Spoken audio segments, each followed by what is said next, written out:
কমিশনে ঢুকে জাতির পিতার ছবি নিয়ে অপমান করেছে, এত সাহস কোথা থেকে পায় আমি জিজ্ঞাসা করি।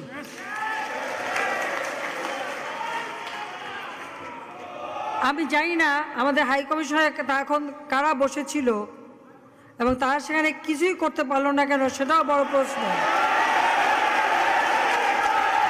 আর আমি আমার প্রবাসী যারা বাঙালি, না আমার প্রবাসী বাঙালিদেরও আমি বলবো যে যারা এই ঘটনাগুলি ঘটিয়েছে তারা চলাফেরা করে না, তাদের দেখেন না।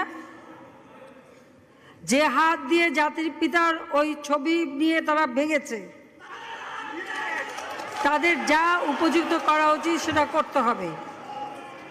কারণ জাতির পিতার নাম মুছে ফেলার চেষ্টা করা হয়েছিল, তো তারিখ যেহেতু দূরের কথা, ওর বাপ তো চেষ্টা করেছিল এই নাম মুছতে, ওর বাপও চেষ্টা করেছে, মাও চেষ্টা করেছে। তারা কি পেয়েছে নাম মুছতে?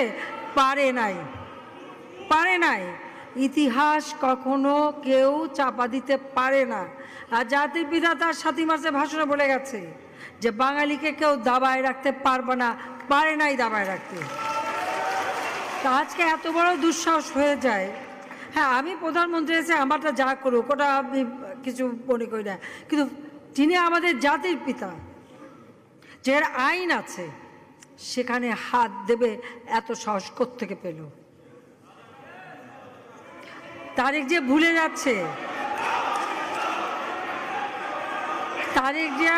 যাচ্ছে যে তার মা দুর্নীতি করে জেলে গেছে।